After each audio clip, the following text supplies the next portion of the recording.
Hey, what's up everyone? So today I'm super excited because after a year and a half of owning my WRX, I'm finally installing the first performance mod. Today I'm going to install one of the most recommended modifications for the VA platform, a short throw shifter kit from Boomba, not a sponsor. And then I'm also going to pair it with the Perrin shifter stop, also not a sponsor. I'm not 100% sure, but I think my car has the OEM short throw shifter kit from Subaru. But I can still feel really long shifts and it's pretty clunky, so I'm hoping that after installing this I'll have more crisp, solid shifts. The shifter height from Boomba is about 2 inches shorter than stock and also brings it in about 1 inch closer to the driver to give a more natural feel when shifting. The heavier weight of the shift plate also helps when engaging momentum with positive engagement. Together, the shift plate and the shifter are claimed to provide about a 50% decrease from stock in the shift throw. The shifter stop from Perrin is designed to help eliminate some of the slop in the shift gate, specifically in first and second gear. Just as a heads up, this won't be a step-by-step video, but more of just bringing you along with the process and showing some comparisons along the way. Alright, well let's get the car pulled in and up on the lifts and get started.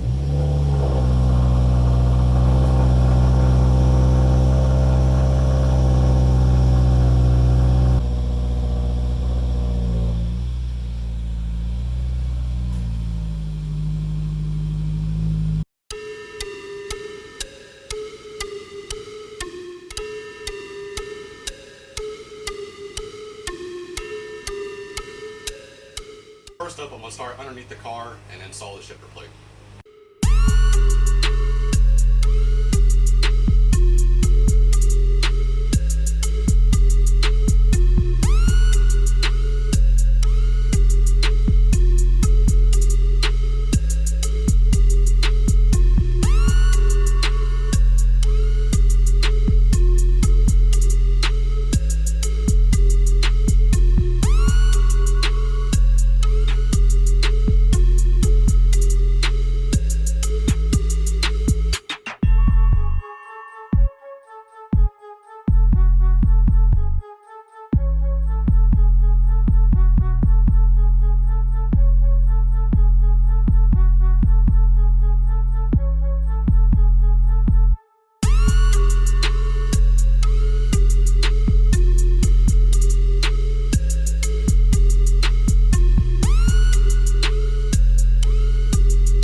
Now that we got the shifter plate installed, it's time to move on to the shift lever itself.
Alright everybody, what you're seeing now on the left side of the screen is the stock shift pattern, and on the right side of the screen is the short throw shift pattern. Definitely a lot shorter throws, has a more mechanical clicky feel as compared to the stock shifting that felt like you were going through gravel in the gearbox. A lot shorter, gives me a lot more response in the shifting. I feel like I'm shifting a lot quicker after driving around for a few days. I gotta say, this is by far probably one of the most bang for your buck direct response modifications you can do to this car, and I do not regret doing it. Took a little while to do and was in depth, but I'm very happy that I did it.